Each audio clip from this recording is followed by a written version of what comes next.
Habis makan siang, Ambo akan berangkai untuk ngebalau sapi itiak. Itulah kerja Ambo saban hari di.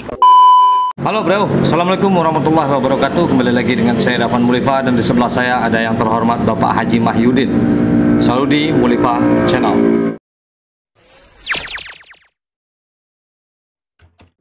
Pak Haji adalah seorang yang sangat memotivasi untuk anak-anak muda saat sekarang ini, karena Pak Haji adalah juga seorang owner dari 67 outlet toko rumah makan Putra Minang.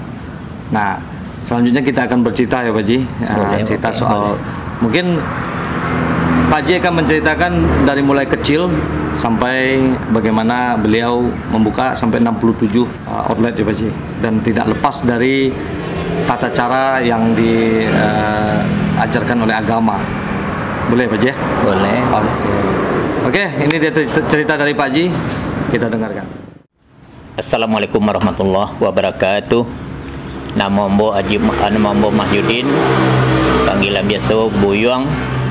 Alhamdulillah Ambo lahir di Limpato, Kecamatan Tujuh Koto, Sungai Sariak. Jadi Ambo adalah anak seorang petani.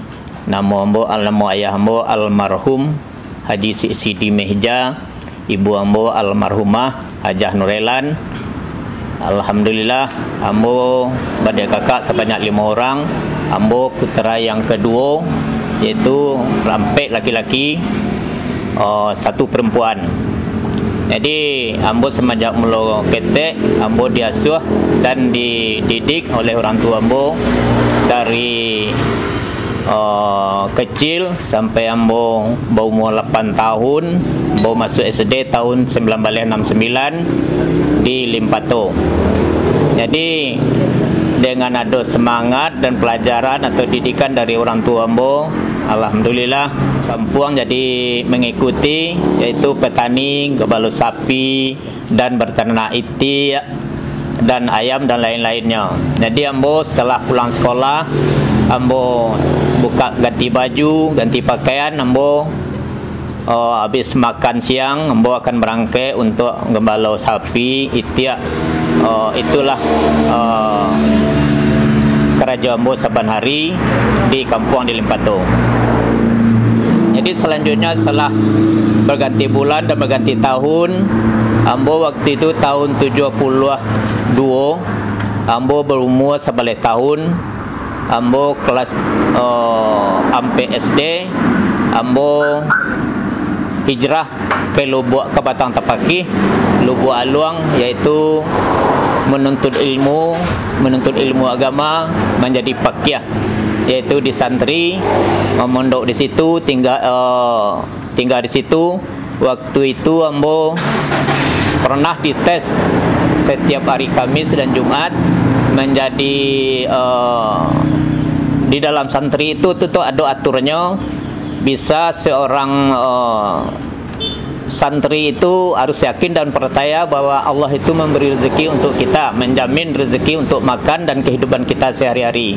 Disuruh Ambo berangkai minta sedekah ke kampung, ke pelosok kampung daerah Lubuk Aluang, Asam Pulau. Jadi yakin dan percaya bahwa Allah itu akan memberi rezeki untuk hambanya. Jadi itulah untuk kerajaan Ambo waktu menuntut ilmu di menjadi pakyah selama 4 tahun.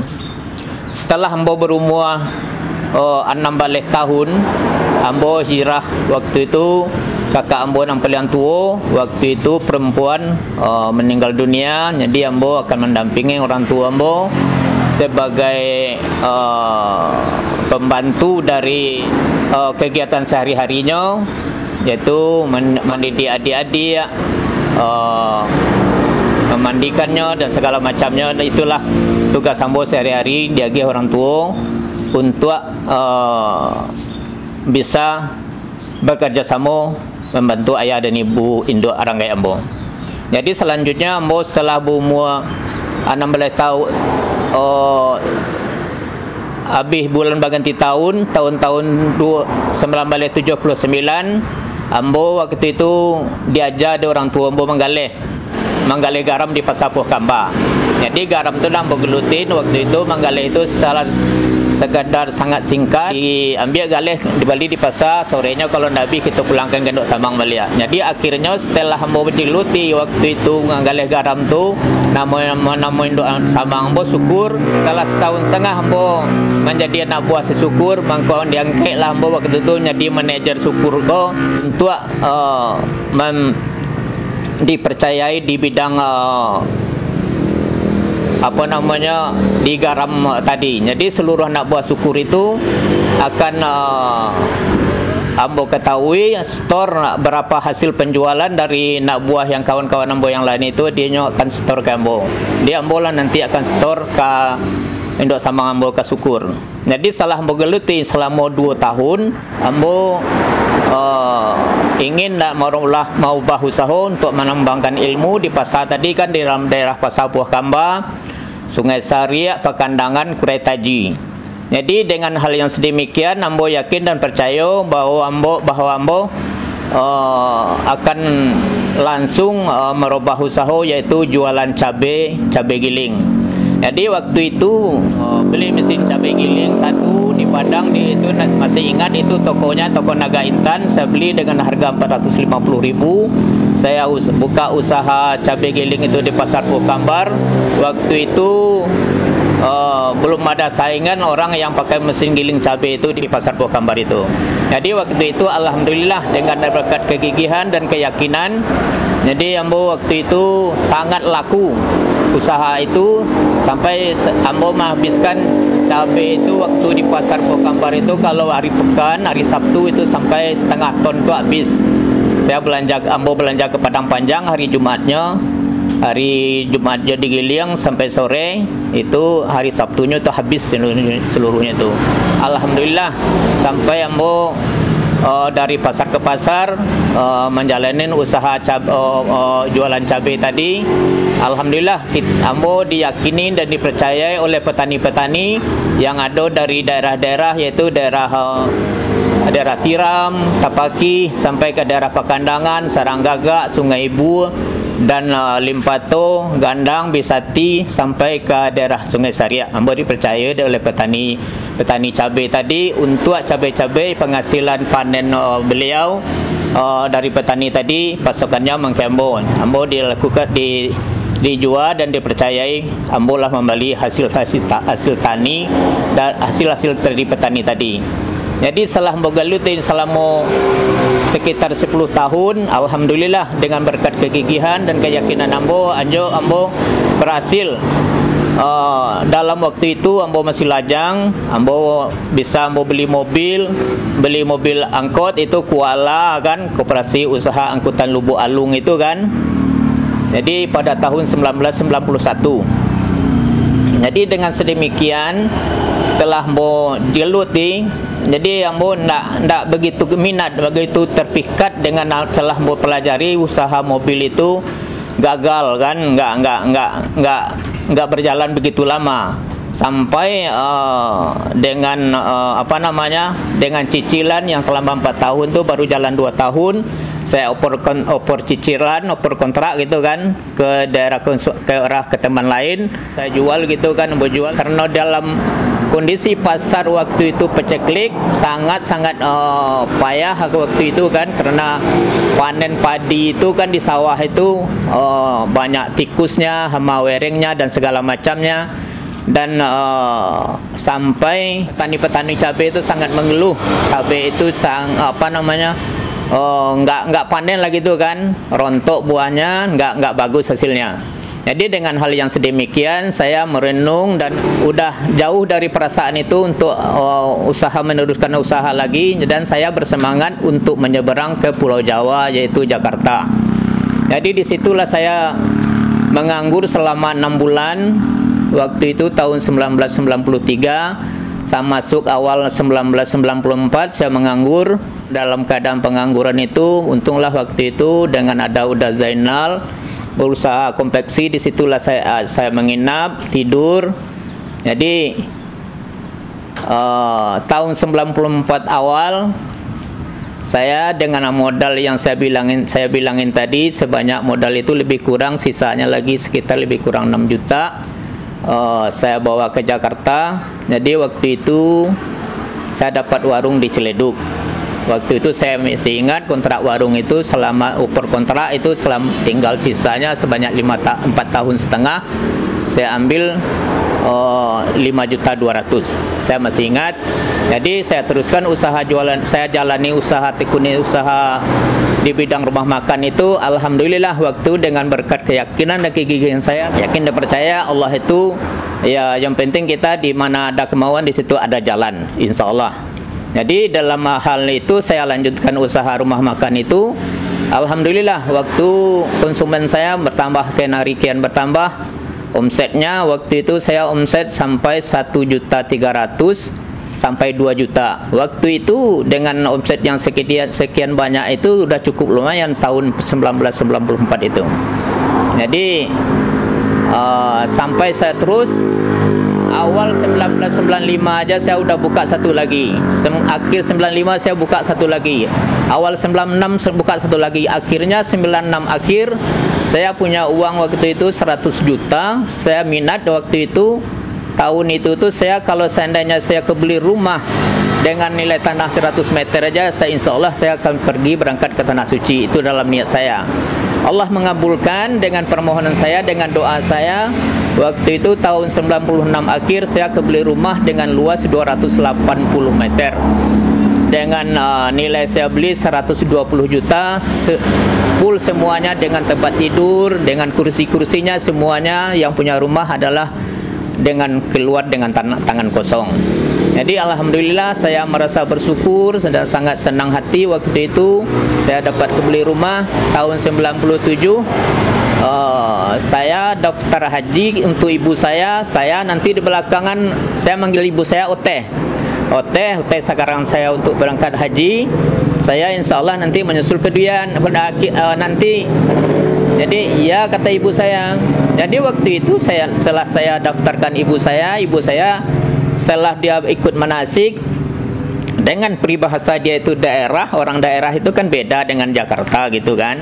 Jadi dengan bahasa yang sedemikian dia nggak sanggup. Masa saya sendiri aja kamu daftarkan, kamu nggak, ya nggak apa-apa kata saya. Jadi dengan adanya yang sedemikian, jadi perasaan saya itu juga kurang enak. Sedangkan saya sendiri yang berikrar dan memasang niat dalam hati saya, kalau seandainya saya kebeli rumah dengan luas 100 meter, insya Allah akan saya berangkat ke Tanah Suci Mekah. Tapi dengan niat yang sedemikian berubahlah niat saya. Mas saya nggak jadi berangkat, saya niatkan ibu saya untuk yang berangkat. Jadi setelah daftar selama 3 bulan, dia udah ikut manasik ibu saya nangis. Saya ada punya emas, katanya 15 emas, kamu jual aja lah, kamu berangkat ikut sama saya. Jadi kata ibu saya begitu kan.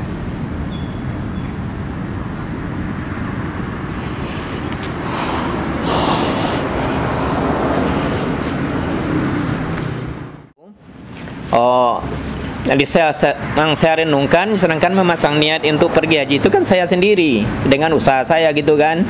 Tapi karena saya berbakti kepada orang tua saya, adanya orang tua itu adanya yang perempuan, yang lakinya dah meninggal tahun 1983. Jadi setelah dia ikut manasik itu selama 3 bulan, dia nggak mau gitu kan bahwa saya harus ikut ke Tanah Suci. Dia berani mengorbankan emasnya sebanyak 15 emas untuk saya gitu kan, untuk tambahan ongkos haji.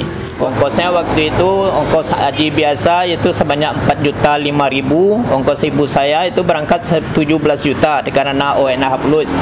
Jadi karena ibu saya itu waktu itu nggak mau, dia berani mengorbankan uang emasnya itu untuk keperluan saya supaya ikut sama dia sekalian ke Tanah Suci gitu kan. Dia jual emasnya, jadi saya pegang emas itu. Waktu itu saya berdoa dan bertahajud malam-malam, saya minta salat istikharah. Jadi alhamdulillah saya punya uang waktu itu, langsung saya daftarkan, langsung saya berangkat. Waktu itu gampang untuk berangkat haji itu tahun 1997. Jadi setelah saya daftar, yang emas 15 emas yang ibu saya tadi itu nggak jadi saya jual, masih saya simpan gitu kan. Berangkat akhir tahun 1997 Desember saya berangkat, pulangnya bulan Januari 1998. Jadi setelah seminggu di rumah, saya bilang sama ibu saya bahwa emas yang sebanyak 15 emas tadi yang saya dikasih sama saya itu saya kembalikan ke ibu saya lagi. Bahwa emas itu nggak jadi kejual. Saya alhamdulillah diberi rezeki sama Allah itu bahwa ongkos untuk berangkat haji itu udah ada dari hasil warung yang saya jalankan. Tahun 2005, 2006, 2007 semua adik-adik saya itu yang saya arahkan, yang saya yakinin dan yang saya percayai, alhamdulillah semuanya patuh dan menjalankan semaksimal mungkin dengan usaha itu sebaik-baiknya. Jadi saya dengan adik saya yang saya pimpin itu, setelah mana warung yang saya percayai, yang saya tunjuk sebagai pemimpinnya, orang-orang dekat dari saya gitu kan, ya saya arahkan dengan baik bahwa rezeki itu yakin dan percaya Allah itu akan memberi rezeki kita. Jadi dalam Al-Quran itu kan ada wa ista'azna rabbukum la in sakartum wa la azidanakum wa la in kafartum inna azabi lasadid kan. Jadi Allah itu sudah menjanjikan untuk kita bahwa aku beri rezeki untukmu, bersyukurlah atas rezeki yang ku berikan, insya Allah akan ku tambah. Gitulah maklumat dikasih oleh Allah gitu kan. Jadi Allah akan berjanji untuk memberi kita rezeki, akan menambah kalau kita mengucapkan syukur. Kalau kita nggak bersyukur, ya Allah itu kan memberi alanat yang sangat pedih. Jadilah untuk sementara kepada seluruh sanak, kerabat andai tolan dan adik-adik ambo, kemenakan ambo, ranah rantau, itulah yang bisa ambo jabarkan dari ambo semenjak Mulu Ketek sampai saat kini kan. Mungkin banyak nanalun tersampaian atau nanalun tersabui kan. Jadi kalau ambo bacokan dan ambo sabui tadi, kalau seandainya ada yang kurang berkenan atau melanggar dari hal-hal yang kurang bersifat adat, baik pun di agama, mohon bukakan pintu maaf yang sebesar-besarnya atas kekurangan dan kekhilafan ambo tadi. Dan mudah-mudahan kalau seandainya ada terbaca dengan elok, cik dua ko bisa jadi pedoman atau menjadi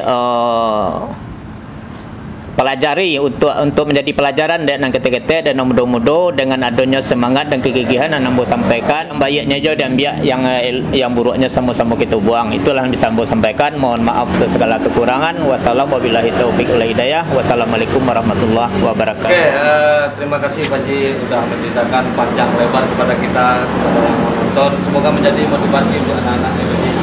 Dan ada beberapa kata-kata Pak Ji yang sangat memotivasi untuk anak-anak muda yang perantauan baru. Karantau madang dulu, babuah mau balun. Karantau bujang dulu, ada kampung apa gunung balun. Mudah-mudahan untuk anak-anak yang menonton, untuk kawan-kawan yang menonton bisa ditiru bagaimana perjalanan dari Pak Haji Mahyudin. Oke, terima kasih Pak Haji. Terima kasih banyak. Oke, beliau.